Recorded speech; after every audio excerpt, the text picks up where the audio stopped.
Hello my dears, welcome back to our channel 100 days video making income ചലഞ്ചിലേക്ക് എല്ലാവർക്കും കൃത്യമായ സ്വാഗതം. ഡേ 1 മുതൽ ഡേ 8 വരെ ടാസ്കുകൾ കംപ്ലീറ്റ് ചെയ്ത എല്ലാവർക്കും ഞാൻ എൻ്റെ ഹാർട്ട്ഫുൾ കൺഗ്രാറ്റുലേഷൻസ് പറയുന്നു. ഞാൻ ആദ്യമായിട്ട് എന്നെ തന്നെ ഒന്ന് ഇൻട്രൊഡ്യൂസ് ചെയ്യാം. സോ നിങ്ങൾ പലരും എന്നെ ആദ്യമായിട്ടായിരിക്കും കാണുന്നത്. സോ എൻ്റെ പേര് നിസീബ, മണി മാനേജ്മെന്റ് കോച്ചാണ്, അതുപോലെ ബിസിനസ് സ്ട്രാറ്റജിസ്റ്റുമാണ്.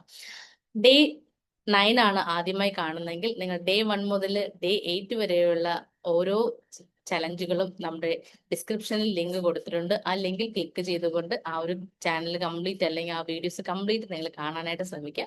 അതിനുശേഷം ഡേ 9 നമ്മുടെ കൂടെ ഈ ഒരു പാർട്ടിസിപ്പേഷനിലോട്ട് എത്തുക. സോ ഞാൻ ഈ ഒരു ചലഞ്ചിനകത്ത് പ്രോമിസ് ചെയ്യുന്ന ഒരു കാര്യം, ഈ ഒരു ചലഞ്ച് നിങ്ങൾ സീരിയസ് ആയിട്ട് എടുക്കുകയാണെങ്കിൽ 100 ഡേയ്സ് കഴിയുമ്പോൾ കോൺഫിഡൻസോട് കൂടി വീഡിയോ ചെയ്യാനും, അതുപോലെ നിങ്ങളുടെ നോളജോ പ്രോഡക്റ്റോ സർവീസോ വഴിയിട്ട് നിങ്ങൾക്ക് ക്വാളിറ്റി കസ്റ്റമേഴ്സിനെ കണ്ടെത്താനും, അതുപോലെ കൺസിസ്റ്റന്റ് ആയിട്ട് ഇൻകം ജനറേറ്റ് ചെയ്യാനും നിങ്ങൾക്ക് ഡെഫിനറ്റ് ആയിട്ടും കഴിയുന്നതാണ്. സോ അതിന് നിങ്ങൾ ചെയ്യേണ്ടത് ഇത്രമാത്രം, നിങ്ങൾ ആ ഒരു ചലഞ്ചിൽ റെഡി ആണെന്നുണ്ടെങ്കിൽ റെഡി എന്ന് ടൈപ്പ് ചെയ്യാം. Thank you. സോ ദിവസം നമുക്കൊരു 5 മിനിറ്റ് മാത്രം മാറ്റി വെച്ച് കഴിഞ്ഞാൽ ഈ ഒരു 100 ഡേയ്സിന്റെ ചലഞ്ച് സൂപ്പറായിട്ട് നമുക്ക് കംപ്ലീറ്റ് ചെയ്യാനായിട്ട് പറ്റും. സോ യൂട്യൂബിൽ ആദ്യമായിട്ടാണ് നിങ്ങൾ എൻ്റെ ഒരു വീഡിയോ കാണുകയാണെങ്കിൽ തീർച്ചയായും ഈ ഒരു ചാനൽ സബ്സ്ക്രൈബ് ചെയ്യാൻ മറക്കരുത്. അതുപോലെ നിങ്ങൾക്ക് ഈ ഒരു വീഡിയോ ഇൻഫോർമേറ്റീവ് ആയിട്ട് തോന്നുകയാണെങ്കിൽ നിങ്ങൾ നിങ്ങളുടെ ഫ്രണ്ട്സിനോ ഫാമിലിക്കോ ഒക്കെ നിങ്ങൾ ഷെയർ ചെയ്യാനും മറക്കരുത്. ഓക്കെ, അപ്പൊ നമുക്ക് ഡേ 9 ചലഞ്ച് ഒന്ന് സ്റ്റാർട്ട് ചെയ്യാമല്ലോ.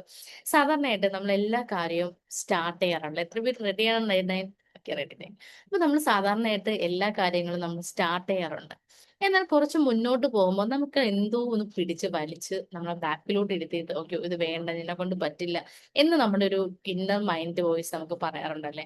സോ ഇതെന്ന് പറഞ്ഞാൽ നമുക്ക് ചെയ്യാൻ ഇഷ്ടമില്ലാത്തത് കൊണ്ടല്ല.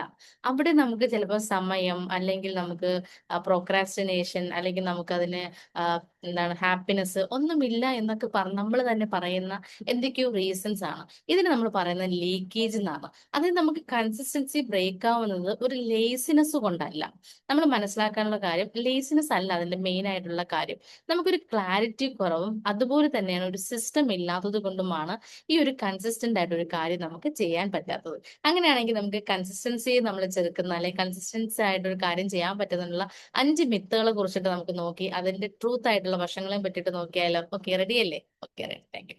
ഫസ്റ്റ് വേണമെന്ന് പറഞ്ഞാൽ കൺസിസ്റ്റൻസി ഉണ്ടെങ്കിൽ മോട്ടിവേഷൻ വേണം. ആരാ പറഞ്ഞത് കൺസിസ്റ്റൻസ് ആവണമെങ്കിൽ മോട്ടിവേഷൻ വേണമെന്ന്?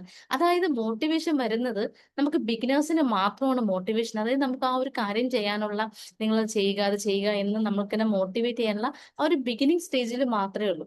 അതേസമയം നമ്മളൊന്ന് ചെയ്ത് കഴിഞ്ഞാൽ, അല്ലെങ്കിൽ നമ്മൾ വർഷങ്ങളായിട്ട് ഫോളോ ചെയ്യുന്ന ഒരു കാര്യത്തിനെ നമുക്ക് മുന്നോട്ട് കൊണ്ടുപോകാനായിട്ടും, അല്ലെങ്കിൽ അതിനൊരു ക്ലാരിറ്റിയിലോട്ട് എത്തിക്കാനായിട്ട് നമുക്ക് വേണ്ടത് സിസ്റ്റംസ് ആണ്. അതായത് നമ്മൾ പ്രൊഫഷണൽസ് ആണ്. അല്ലെ, നമ്മളിപ്പോ ഏതൊരു ജോലിയാണെങ്കിലും, അല്ലെങ്കിൽ നമ്മളൊരു ബിസിനസ് ആണെങ്കിലും, ഒരു ഹൗസ് വൈഫ് ആണെങ്കിലും ഒക്കെ എന്താണ്, ഒരു പ്രൊഫഷണൽസ് ആണ്.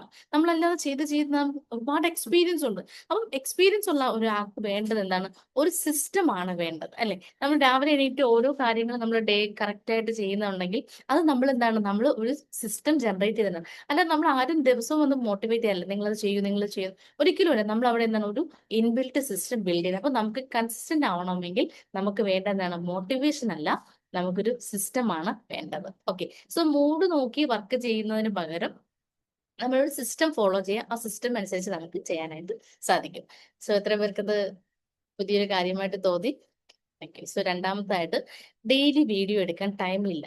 അതായത് നമുക്ക് ടൈം ഇല്ല എന്ന് പറയുന്നത് നമ്മുടെ പ്രയോറിറ്റി ലീക്കാണ്. അതായത് നമുക്ക് എന്തൊക്കെയോ കാര്യങ്ങൾ ചെയ്യാനായിട്ട് നമ്മൾ സമയം എടുക്കുന്നുണ്ട്.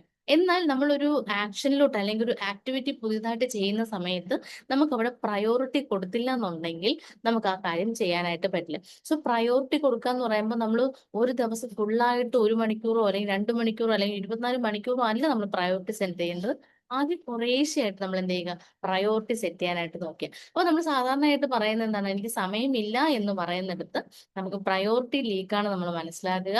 ആ പ്രയോറിറ്റി ലീക്കിനെ വേണം നമ്മൾ മാറ്റാനായിട്ട് നോക്കാൻ. പക്ഷെ നമുക്ക് എല്ലാവർക്കും സമയമുണ്ട്. ആ സമയത്തിനെ നമ്മൾ കാൽക്കുലേറ്റ് ചെയ്യാനായിട്ട് നമ്മൾ പഠിക്കുക. അപ്പോൾ ടൈം ഇല്ല എന്നൊരിക്കലും പറയരുത്. നമ്മൾ പ്രയോറിറ്റി ലീക്കാണ് നമുക്കുള്ളതെന്ന് മനസ്സിലാക്കിക്കൊണ്ട് പ്രയോറിറ്റൈസേഷൻസ് ചെയ്യാനായിട്ട് നോക്കുക. പിന്നെ അതുപോലെ നമുക്ക് വാട്സപ്പ്, അല്ലെങ്കിൽ നമ്മൾ ഓവർ തിങ്കിങ്, അല്ലെങ്കിൽ നമ്മുടെ സ്ക്രോളിങ്, സോ ഇതെല്ലാം കാരണം എന്തുവാണ്, നമ്മുടെ സമയം ഇങ്ങനെ മറ്റൊരാൾക്കാർ മോഷ്ടിച്ചുകൊണ്ടിരിക്കുകയാണ്. സോ ഇതിനൊന്നും നമ്മൾ സമയം കൊടുക്കാതെ നമുക്ക് എന്താണോ ആവശ്യം അതിന് വേണ്ടിയിട്ട് നമ്മൾ സമയം കണ്ടെത്തുക. ആവശ്യമില്ലാത്ത കാര്യങ്ങൾ മാറ്റി വെച്ചിട്ട് ആവശ്യമുള്ള കാര്യങ്ങൾക്ക് സമയം കണ്ടെത്തുക. സോ മൂന്നാമത്തത് പെർഫെക്റ്റ് വീഡിയോ ആണ്. സോ നമുക്ക് എല്ലാവർക്കും ഉള്ള ഒരു ഇതാണ്, അയ്യോ ഞാൻ എടുക്കുന്ന വീഡിയോയിൽ എന്തെങ്കിലുമൊക്കെ പ്രശ്നങ്ങളുണ്ടോ, അത് മറ്റുള്ളവർ, നമ്മൾ ഒരിക്കലും അങ്ങനെ ചെയ്ത്, എല്ലാവർക്കും ആ ഒരു മിത്ത് കിടപ്പുണ്ടല്ലേ, അയ്യോ ഞാൻ ചെയ്ത് ശരിയായില്ലെങ്കിലും. നമ്മൾ ഒരിക്കലും നോക്കേണ്ട ആവശ്യമില്ല. പെർഫെക്റ്റ് വീഡിയോ എന്ന് പറയുന്നത് not equal to profitable video എന്നാണ്. നമ്മൾ റിലേറ്റബിൾ ആയിട്ടുള്ള വീഡിയോ ചെയ്യുക, അതിൽ നിന്ന് നമ്മൾ ഇൻകം ജനറേറ്റ് ചെയ്യാനായിട്ട് നോക്കുക. സോ നമ്മളായിട്ട് കണക്ട് ചെയ്യുന്നത് മാത്രം നമ്മൾ ചെയ്താൽ മതി. ഒരിക്കലും പെർഫെക്ഷൻസിന് വേണ്ടി നമ്മൾ ഒരിക്കലും അത് ആക്ഷൻസ് എടുക്കുക, അത് മാത്രം ചെയ്യുക. പിന്നെ അതുപോലെ കൺസിസ്റ്റൻസി ആവണമെങ്കിൽ നാച്ചുറൽ ടാലന്റ് വേണം. സോ ആരാ പറഞ്ഞിരിക്കുക നാച്ചുറൽ? നമ്മൾക്ക് ബോണിൽ വന്ന പല ടാലന്റ് നമ്മളിപ്പോ യൂസ് ചെയ്യുന്നില്ല. നമ്മൾ പല പല ടാലന്റും എന്താണ്, നമ്മൾ വളരുന്നതിനനുസരിച്ചാണ് ഈ ടാലന്റും സ്കിൽസും ഒക്കെ നമ്മൾ ഡെവലപ്പ് ചെയ്തെടുക്കുന്നത്. അത് നമുക്ക് ഒരു കൺസിസ്റ്റൻസി എന്ന് പറഞ്ഞാൽ എന്താണ്, ഒരു ട്രെയിൻഡ് ഹാബിറ്റ് ആണ്. നമ്മൾ നമ്മളെ തന്നെ ട്രെയിൻ ചെയ്യുക. അല്ലാതെ നമുക്കിപ്പോൾ നാച്ചുറൽ ആയിട്ടാണെങ്കിൽ നമുക്കൊരു ഇൻബോൺ ടാലന്റ് വേണം, അതുണ്ടെങ്കിൽ ചെയ്യാൻ പറ്റുള്ളൂ, അങ്ങനെയൊന്നുമില്ല. നമ്മൾ ആ ഹാബിറ്റിനെ നമ്മൾ തന്നെ എന്ത് ചെയ്യുക, നമ്മുടെ ഒരു ടാലന്റ് ആയിട്ട് നമ്മൾ മാറ്റാനായിട്ട് നോക്കുക. അത് നമ്മൾ ഹാബിറ്റ് ബിൽഡ് ചെയ്താൽ നമുക്ക് എന്താ ആവശ്യമില്ല, ടാലന്റിന്റെ ആവശ്യമില്ല. അപ്പം ഹാബിറ്റ് ആണ് നമ്മൾ ഒരു കൺസിസ്റ്റൻസിയിൽ കൊണ്ട് എത്തിക്കുന്നത്. അടുത്ത പറഞ്ഞ consistency equal to daily 1 hour work എന്നാണ്. സോ അങ്ങനെയൊന്നുമില്ല. നമ്മൾ കൺസിസ്റ്റൻസി ചെയ്യുന്ന പറയുമ്പോൾ അയ്യോ ഇത് കറക്റ്റ് ആയിട്ട് ഇത്ര മണിക്കൂർ ചെയ്യണം, അങ്ങനെയൊന്നുമില്ല. നമ്മൾ എന്ത് ചെയ്യുക, ചെറിയ ആക്ഷൻസ് എടുക്കുക. അപ്പോൾ നമ്മളിപ്പോ ഒരു എന്താണ്, നമ്മളിപ്പം ഒരു വീഡിയോ ഷൂട്ട് ചെയ്യാൻ പോവാണ്. നമ്മൾ ആദ്യം ഗഡ്ജറ്റ്സ് വാങ്ങിച്ച്, അല്ലെങ്കിൽ നമുക്ക് ഉള്ളതിനെയൊക്കെ എടുത്ത് പൊടിയൊക്കെ തട്ടി എടുത്തിട്ട് അതിനെ ജസ്റ്റ് ഒന്ന് തലോടി നമ്മൾ അതുമായിട്ടൊന്ന് ചെയ്യുക, ഒരു റിലേഷൻഷിപ്പ് മെയിൻറ്റെയിൻ ചെയ്യുക. അതിനുശേഷം പതുക്കെ പതുക്കെ ഒരു 5 മിനിറ്റ് അതുമായിട്ട് സംസാരിക്കുക. പിന്നെ ഇങ്ങനെ പതുക്കെ പതുക്കെ കൊണ്ടുവന്നാൽ മതി. അല്ലാതെ നമ്മൾ ഒരുപാട് സമയം ഇരുന്ന് നമ്മൾ ഒരു ഹാബിറ്റ് ഫോം ചെയ്യുക അല്ലെങ്കിൽ ഒരു കൺസിസ്റ്റൻസി ആവുക എന്നൊരിക്കലും ഇല്ല. സോ 10 മിനിറ്റ് ആണെങ്കിൽ, അല്ലെങ്കിൽ ഒരു 5 മിനിറ്റ് നിങ്ങളൊരു 50 ദിവസം ഇട്ട് കൊടുത്താൽ പോലും നിങ്ങൾക്ക് ബിഗ് ട്രാൻസ്ഫോർമേഷൻ ആണ്. 5 മിനിറ്റ് ഒരു 5 ദിവസം കൊടുത്താൽ പോലും നിങ്ങൾക്ക് ട്രാൻസ്ഫോർമേഷൻ ആണ്. സോ ഇങ്ങനെ നിങ്ങൾ ചിന്തിക്കുക. നമുക്ക് 24 മണിക്കൂറിൽ ഒരു 5 മിനിറ്റ് മാത്രം നമ്മൾ മാറ്റി വയ്ക്കാനായിട്ട് ശ്രമിക്കുക. ഓക്കെ, അപ്പൊ നിങ്ങൾക്ക് ഇപ്പൊ കുറച്ച് മിത്തുകൾ മനസ്സിലായെന്ന് തോന്നി. അപ്പൊ നമുക്ക് എന്തുകൊണ്ടാണ് ഈ ഒരു ലീക്കേജ് എന്ന് ഞാൻ പറഞ്ഞു. ഇനി ഈ ലീക്കേജ് എന്താണെന്നും ഈ ലീക്കേജിനെ ഒന്ന് അനലൈസ് ചെയ്താലോ? എത്ര റെഡിയാണ്? അതായത് നിങ്ങൾ മനസ്സിലാക്കാനുള്ള, നിങ്ങൾക്ക് എത്ര നാളായിട്ട് ഈ സ്റ്റാർട്ട് സ്റ്റോപ്പ് സൈക്കിൾ, അതായത് നിങ്ങൾ ഒരു കാര്യം സ്റ്റാർട്ട് ചെയ്യുന്നു, സ്റ്റോപ്പ് ചെയ്യുന്നു, സ്റ്റാർട്ട് ചെയ്യുന്നു, സ്റ്റോപ്പ് ചെയ്യുന്നു, ഇങ്ങനെയുള്ള ആ ഒരു കാര്യങ്ങളുടെ ഒരു ലിസ്റ്റ് നിങ്ങൾ എഴുതാനായിട്ട് നോക്കുക. അല്ലെങ്കിൽ നിങ്ങളൊന്ന് അനലൈസ് ചെയ്യുക, എത്ര നാൾ കൊണ്ടാണ് എനിക്ക് ഇങ്ങനെയുള്ള ഒരു പ്രശ്നമുള്ളത്, ഞാൻ ഒരു കാര്യം സ്റ്റാർട്ട് ചെയ്യുന്നു പിന്നെ പെട്ടെന്ന് സ്റ്റോപ്പ് ചെയ്യുന്നു, ഇങ്ങനെ ഉണ്ടെന്നുണ്ടെങ്കിൽ ജസ്റ്റ് എത്ര ടൈം പീരീഡ് ആണ് നിങ്ങൾ എഴുതി വെക്കുക. അതുപോലെ എന്താണ് നിങ്ങൾ എപ്പോഴും നിർത്തുന്ന കാര്യം, അതായത് ചില കാര്യങ്ങൾ നിങ്ങൾ നിർത്തുന്നുണ്ടായിരിക്കില്ല, അത് നിങ്ങൾ പോലും അറിയാതെ ചെയ്യുന്നുണ്ടായിരിക്കും. എന്നാൽ ചില കാര്യങ്ങളായിരിക്കും നിങ്ങൾ സ്റ്റാർട്ട് ചെയ്ത് സ്റ്റോപ്പ് ചെയ്യുന്നത്. ഈ സ്റ്റാർട്ട് ചെയ്തിട്ട് സ്റ്റോപ്പ് ചെയ്യുന്ന കാര്യങ്ങൾ എന്താണെന്ന് നിങ്ങളൊന്ന് അനലൈസ് ചെയ്യാനായിട്ട് നോക്കുക.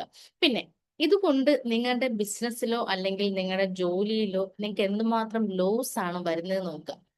നിങ്ങളുടെ പേഴ്സണൽ ലൈഫിൽ ചിലപ്പോൾ ലോസ് ഉണ്ടായിരിക്കാം, അല്ലെങ്കിൽ നിങ്ങളുടെ ബിസിനസ്സിൽ ലോസ് ഉണ്ടായിരിക്കാം, അല്ലെങ്കിൽ നിങ്ങളുടെ ജോബിൽ ലോസ് ഉണ്ടായിരിക്കാം. പ്രൊഫഷണൽ ആണെങ്കിൽ പേഴ്സണൽ ലൈഫിലാണെങ്കിൽ നിങ്ങൾക്ക് എന്ത് ലോസ് ആണോ വരുന്നത്, ആ ലോസിനെ നിങ്ങൾ കണ്ടുപിടിക്കാനും നോക്കുക.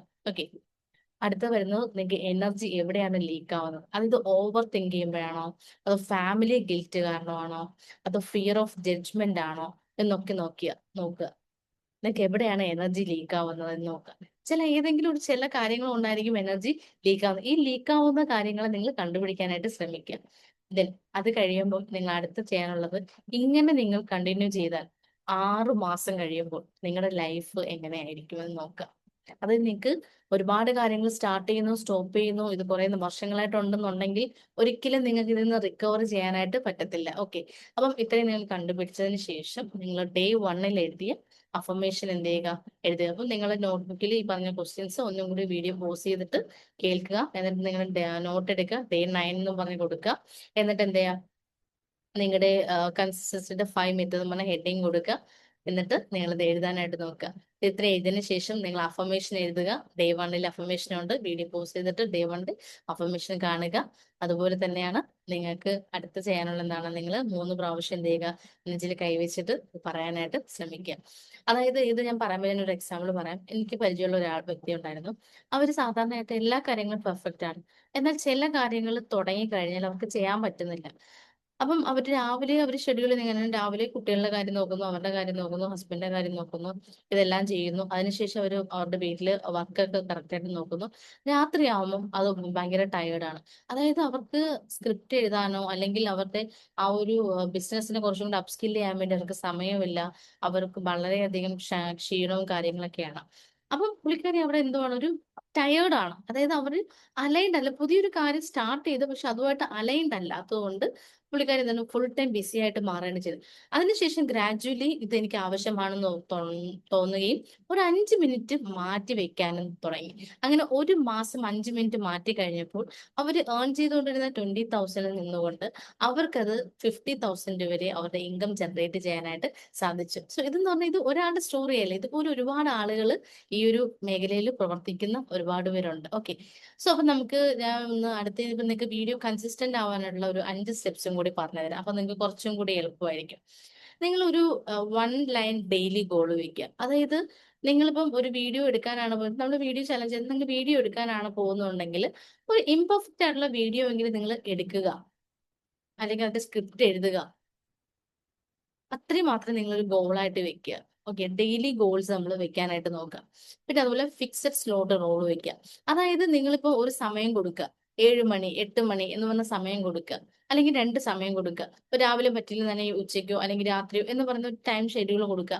ആ ഒരു ഷെഡ്യൂളിനകത്ത് നിങ്ങളിത് ചെയ്യാനായിട്ട് ശ്രമിക്കുക. ഓക്കെ, ഒരിക്കലും നിങ്ങളത് കംപ്ലീറ്റ് ചെയ്തില്ല എന്ന് പറഞ്ഞാൽ സ്ലോട്ടിന് നിങ്ങൾ ഒരിക്കലും ചേഞ്ച് ചെയ്യരുത്. നിങ്ങൾ കൊടുത്തിരിക്കുന്ന സ്ലോട്ട് എന്ത് ചെയ്യുക, അവിടെ ചെയ്യുക. അത് കോണ്ടന്റ് ബാഡ് ആവട്ടെ, അതൊന്നും പ്രശ്നമല്ല. നമ്മൾ ഒരിക്കലും സ്ലോട്ട് ബ്രേക്ക് ചെയ്ത് ഈ ഒരു ടൈമിൽ നമ്മൾ എന്തെങ്കിലും ഒരു കാര്യം ചെയ്തിരിക്കുക. ഓക്കെ, പിന്നെ മൂന്നാമതായിട്ട് റിപ്പീറ്റ് ഫോർമാറ്റ് മെത്തേഡ്. അതായത് പുതിയതായിട്ട് ഒരു ഫോർമാറ്റ് നമ്മൾ പ്രിപ്പയർ ചെയ്യുന്നതിനേക്കാളും നല്ലത് എവറി ഡേ സെയിം ഫോർമാറ്റ്. അതായത് ഒരാഴ്ച ഒരു സെയിം ഫോർമാറ്റ് യൂസ് ചെയ്യുക. അത് നിങ്ങൾ തറവായതിനു ശേഷം വേറൊരു ഫോർമാറ്റ് നിങ്ങൾക്ക് ഉണ്ട്. സെയിം ഫോർമാറ്റിൽ തന്നെ നിങ്ങൾക്ക് കോണ്ടന്റ് അങ്ങോട്ടും ഇങ്ങോട്ടും മാറ്റിയെടുക്കുക എന്നുള്ളതേ ഉള്ളൂ. അപ്പൊ അങ്ങനെ വരുമ്പോൾ ബ്രെയിൻ എന്തായിരിക്കും, ഇന്ന രീതിയിലാണ് പോകേണ്ടത് എന്ന് ബ്രെയിൻ പഠിക്കുകയാണ് ചെയ്യുന്നത്. അപ്പൊ ഒരു മാസം നിങ്ങൾ സെയിം ഫോർമാറ്റിൽ തന്നെ പോകുക. അതുകൊണ്ടാണ് ഞാൻ ആദ്യമേ പറഞ്ഞത് നിങ്ങളോട്, വീഡിയോ സ്ക്രിപ്റ്റിംഗ് ചെയ്യുന്ന സമയത്ത് നിങ്ങൾ സെൽഫ് ഇൻട്രൊഡക്ഷൻ എഴുതുക, പിന്നെ കോണ്ടന്റ് എഴുതുക, പിന്നെ അത് കഴിഞ്ഞിട്ട് ഒരു ക്ലോസിംഗ് ആയിട്ടുള്ള കാര്യം എഴുതുക എന്നുള്ള ഒരു സെയിം ഫോർമാറ്റ് നിങ്ങൾക്ക് പറഞ്ഞത്. പിന്നെ അതുപോലെ തന്നെ എനർജി ബേസ്ഡ് ഷൂട്ടിംഗ് ആണ് 4-മത്തെ സ്റ്റെപ്പ്. അതായത് എല്ലാ ദിവസവും ഒരേ എനർജി ആയിരിക്കത്തില്ല. അപ്പം ലോ എനർജി ഡേ എന്ന് നോക്കുമ്പോൾ നിങ്ങൾക്ക് അന്ന് വീഡിയോ എടുക്കാൻ പറ്റില്ലെങ്കിൽ വേണ്ട, നിങ്ങൾ ഒരു വോയിസോ അല്ലെങ്കിൽ ടെക്സ്റ്റ് വീഡിയോ എന്തെങ്കിലും അങ്ങനെ നിങ്ങൾ ചെയ്യാനായിട്ട് നോക്കുക. ഹൈ എനർജി ഉള്ളതാണ് നിങ്ങൾ ക്യാമറ ഫേസ് ചെയ്തുകൊണ്ട് എത്തിക്കുക, നിങ്ങൾ വീഡിയോസ് എടുക്കാനായിട്ട് തന്നെ ശ്രമിക്കുക. ഓക്കെ, അടുത്ത സ്റ്റെപ്പ് 5 എന്ന് പറയുമ്പോൾ നിങ്ങളൊരു അനലൈസ് ഒന്ന് ട്രാക്ക് ചെയ്യുക. നിങ്ങൾക്ക് കറക്റ്റ് ആയിട്ട് ചെയ്യാൻ പറ്റും അനലൈസ് ചെയ്യുക, നിങ്ങൾ ട്രാക്ക് ചെയ്ത് നോക്കുക. നിങ്ങൾക്ക് എങ്ങനെയാണ് ഇന്ന് ചെയ്യാൻ പറ്റിയത്, അല്ലെങ്കിൽ നിങ്ങൾ എന്തെങ്കിലും കാര്യങ്ങൾ സ്റ്റോപ്പ് ചെയ്തോ, അതോ നിങ്ങൾ വർക്ക് ഈസി ആയിട്ട് ചെയ്തോ എന്ന് നിങ്ങൾ ട്രാക്ക് ചെയ്ത് അനലൈസ് ചെയ്ത് എന്തെങ്കിലും ചെറിയ ചെറിയ മിസ്റ്റേക്സ് ഉണ്ടെങ്കിൽ നിങ്ങൾ അതിനെ എന്ത് ചെയ്യുക, സ്കെയിലപ്പ് ചെയ്യാനായിട്ട് നോക്കുക. സോ ഇങ്ങനെ നിങ്ങൾ ഒരു പാറ്റേൺ ഫോളോ ചെയ്യുകയാണെന്നുണ്ടെങ്കിൽ തീർച്ചയായിട്ടും നിങ്ങൾക്ക് കറക്റ്റായിട്ട് നിങ്ങൾ ഏത് കാര്യമാണോ സ്റ്റാർട്ട് ചെയ്യുന്ന ആ സ്റ്റാർട്ടിങ് കാര്യത്തിന് നിങ്ങൾക്ക് എൻഡ് ചെയ്യിപ്പിക്കാനായിട്ട് പറ്റും. പിന്നെ അതുപോലെ നിങ്ങൾ ഈ ഒരു ഇംപ്ലിമെന്റേഷൻ ടാസ്ക് ഉണ്ട്. അതായത് നിങ്ങൾ നിങ്ങളുടെ നോട്ടിനകത്ത് മിത്ത് എഴുതുക, നമ്മുടെ സ്റ്റെപ്സുകൾ എഴുതുക. അതിനുശേഷം നിങ്ങളുടെ ലീക്കേജ് എവിടെയാണെന്ന് കണ്ടുപിടിച്ചതിന് ശേഷം ആ ലീക്കേജ് മാറ്റുന്നതിന് വേണ്ടിയിട്ടുള്ള ഒരു സ്ക്രിപ്റ്റ് നിങ്ങൾ എഴുതുക. സോ എനിക്ക് ഇന്ന കാര്യം ചെയ്യാവുന്ന സമയത്താണ് എനിക്ക് അനാലിസിസ് ക്വസ്റ്റ്യൻ, ആ അനാലിസിസ് ക്വസ്റ്റ്യൻ എടുത്തിട്ട് അതിനകത്ത് ഇന്ന സമയം ഇന്ന കാര്യങ്ങൾ ചെയ്യുമ്പോഴാണ് എനിക്ക് ലീക്കേജ് വരുന്നത്. ഇതിനായിട്ട് ഞാൻ ഓരോ ദിവസവും 5 മിനിറ്റ് മാത്രം മാറ്റി വെച്ചുകൊണ്ട് എന്റെ സ്ലോട്ട് ഇതാണ്. ഈ സ്ലോട്ടിൽ ഞാൻ മോശം വീഡിയോ ആണെങ്കിൽ പോലും, അല്ലെങ്കിൽ എനിക്ക് ആ വീഡിയോയുടെ സ്ക്രിപ്റ്റ് കംപ്ലീറ്റ് കറക്റ്റ് ആയിട്ട് വന്നില്ലെന്നുണ്ടെങ്കിൽ പോലും ഞാൻ അത് ചെയ്യുമെന്ന് നിങ്ങളുടെ കമ്മിറ്റ്മെന്റ് കൊടുത്തുകൊണ്ട് ഒരു സ്ക്രിപ്റ്റ് എഴുതുക. അതിനെ നിങ്ങൾ ഷൂട്ട് ചെയ്യുക. എന്നിട്ട് ഡേ 9 ചലഞ്ച് ആയിട്ട് നിങ്ങൾ എഴുതുക. അതായത് കൺസിസ്റ്റൻസി എന്ന് പറയുമ്പോൾ എന്താണ്, നമ്മൾ ബ്രെയിനിനെ ഒന്ന് ഡെവലപ്പ് ചെയ്തെടുക്കുന്ന ഒരു പ്രോസസ്സാണ്. ആ ഒരു പ്രോസസ്സിനെ നിങ്ങൾ നന്നായിട്ട് ചെയ്യുക. ഈ കൺസിസ്റ്റൻസി ഉണ്ടെങ്കിൽ മാത്രമേ നമുക്ക് സക്സസ് ആവാനായിട്ട് പറ്റത്തുള്ളൂ. സോ അതുകൊണ്ട് ഈ ഒരു സെഷൻ നിങ്ങൾക്ക് ഇഷ്ടപ്പെട്ടു എന്ന് വിചാരിക്കുന്നു. ഇഷ്ടപ്പെട്ടിട്ടുണ്ടെങ്കിൽ നിങ്ങൾ തീർച്ചയായും ഇതിൽ താഴെ കമന്റ് ചെയ്യുക. അതുപോലെ തന്നെയാണ് നമുക്ക് മണി മാനിഫെസ്റ്റോ മാസ്റ്ററുടെ എല്ലാ ക്ലാസ്സസും നമുക്ക് വെബിനാർസ്, ഫ്രീ വെബിനാർ 90 മിനിറ്റ്സിന്റെ വെബിനാർ നമുക്ക് ട്യൂസ്ഡേയും തേഴ്സ്ഡേയും രാത്രി 8 മണിക്ക് സൂമിലാണ് വരുന്നത്. നിങ്ങൾ ആ ഒരു ക്ലാസ്സിൽ അറ്റൻഡ് ചെയ്യണം അല്ലെങ്കിൽ പാർട്ടിസിപ്പേറ്റ് ചെയ്യണമെന്നുണ്ടെങ്കിൽ നമ്മുടെ ഡിസ്ക്രിപ്ഷനിൽ കമ്മ്യൂണിറ്റി ലിങ്ക് കൊടുത്തിട്ടുണ്ട്. ആ ലിങ്കിൽ കൂടി ക്ലിക്ക് ചെയ്തുകൊണ്ട് നമ്മുടെ കമ്മ്യൂണിറ്റിയിലോട്ട് എത്തുക. നിങ്ങൾക്ക് അമേസിംഗ് ആയിട്ടുള്ള ഒരുപാട് സെഷൻസ് നിങ്ങൾക്ക് അതുവഴി കിട്ടുന്നുണ്ടായിരിക്കും. സോ ഈ ഒരു ചലഞ്ച് നിങ്ങൾക്ക് യൂസ്ഫുൾ ആയി എന്ന് വിചാരിക്കുന്നു. നമുക്ക് നാളെ വീണ്ടും ഒരു ചലഞ്ചുമായിട്ട് കണ്ടുമുട്ടാം. അതുവരേക്കും take care, bye, thank you so much.